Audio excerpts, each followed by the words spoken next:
If you want to check out the entire show, hit the link at the bottom of the screen. Available exclusively on odds.com. Have a happy holidays. A Merry Christmas. Enjoy the next few days. A lot of sports action for us. Let's get paid in full. Get that cash. We move on to 4:05 p.m. Eastern, a very fun game. Rams, Seahawks. The next two games, Bebsy's already moved on. Bebsy got the Rams at plus 2.5. They're now sitting at plus 1.5 or plus 1. And although I agreed with you that the market was going to move, I still couldn't pull the trigger for some reason. And I just couldn't do it. I couldn't make the bet, but I completely understood your belief in this bounce back spot. This total's at 47 opener. It goes to 47.5. Rams 9-5, 4-3 on the road at the Seahawks 10-4, 6-1 at home. Lumen Field, Seattle, Washington. I hate saying Lumen Field. Hate it. 43 Fahrenheit, chance of showers, 5 miles per hour. Rams coming off an embarrassing 23-20 loss at home to the Jets. They had won 4-5. They had moved to the top of the NFC West. That's over. Both sides of the field were bad. Offense, defense. The Jets converted 7 third downs. God, it felt so good winning that fucking Survivor pool. Rams still can win the division if they beat Seattle. Jared Goff was 22 of 34, 209 yards, 2 touchdowns, 1 interception. Cam Akers, this is the big spot here. Cam Akers ran 15 times for 63 yards. High ankle sprain, will not be available this week. Now they have some depth at running back. Yeah, I mean, it's not like Cam Akers has been a bell cow for them all year. He had one big game. He was starting to heat up. It looked like he was possibly going to be a big deal there, and he's hurt. So that's not an injury that hampers them. Yes, they'd be better off with him than without, but not gonna pretend that factors in that much, because it's not like he's, the offense is predicated on him. Agreed. No, I agreed. Absolutely. Higbee caught 4 passes for 67 yards, 1 touchdown. Seahawks coming off 2015 win at Washington. Russell Wilson 18 of 27, 121 yards, 1 touchdown, 1 interception. DK Metcalf led the receivers with just 5 catches for 43 yards. Chris Carson ran 15 times for 63 yards. Carlos Hyde broke out a 50-yard run. Ran twice for 55 yards. Jamal Adams sacked Haskins. That's now 9.5 this year. He's loving this shit. Carlos Dunlap came back from his foot injury. Looked good. Rookie running back DJ Dallas was carted off after injuring his right ankle. X-rays are negative, sprained ankle. And they lost 2 offensive linemen. Well, we know that Brandon Shell's been inactive with an ankle injury, but they lost Michael Upati with a neck injury. He's been hurt kind of off and on all year. But those are 2 big pieces to the offensive line. Break down why you like the Rams here in Seattle in a tough, extremely important divisional spot. Well, I mean, seldom do I move on something that quick. This is the first time this year I've moved on something before our Tuesday show. But had the Rams not lost to the Jets, I don't know if I'd be making a play here. But it's a divisional game coming off an embarrassing loss.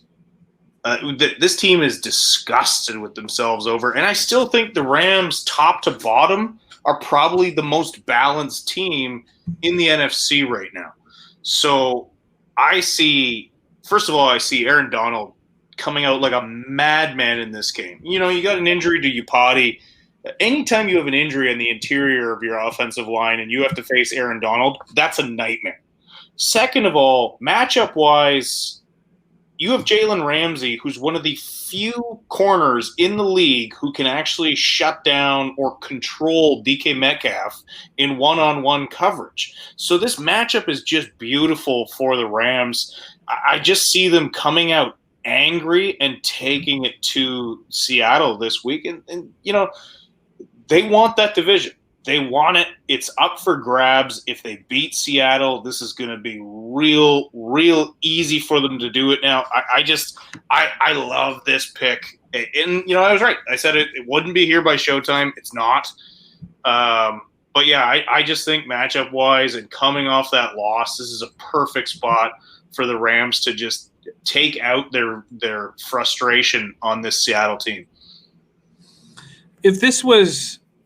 If we left alone that Jets loss in the bounce back spot, if this is Look, if they beat the Jets handedly this week, I'm not bullish on this game.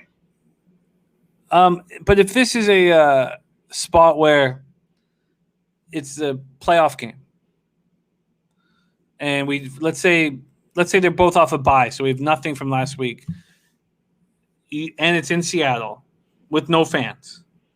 You like the Rams to beat the Seahawks? I do. I just think matchup-wise, what the Seahawks do best, the Rams are great at shutting down. Russell Wilson does not like pressure up the middle.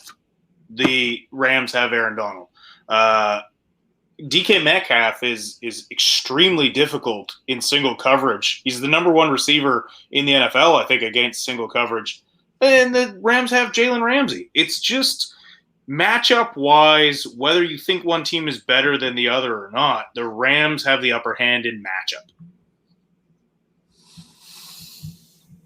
All right. Bebsy's already grabbed the Rams at +2.5. I can't remember the juice offhand. I didn't write it here in my notes, but do you have it offhand? What's that? Sorry? I'll grab it. What the juice was on your bet. I don't have it offhand, but I will grab it before the end of the show. Yeah, it's on my phone, I think. Any last words on this before we move on? I'm just going to comment on Nut Flush Allen. Can Goff take out any frustration?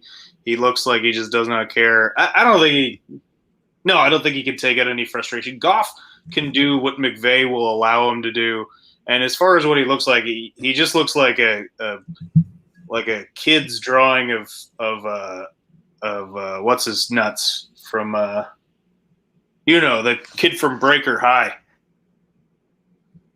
Oh, what's his name? The blonde-haired kid? Yeah. Gosling. He looks like a shitty drawing of Ryan Gosling. That's what he looks like. And this total sitting at 47.5 feels like it's a pretty sharp number. Yeah. I expect this to be tight, relatively low scoring. That's a number I wouldn't want to tackle.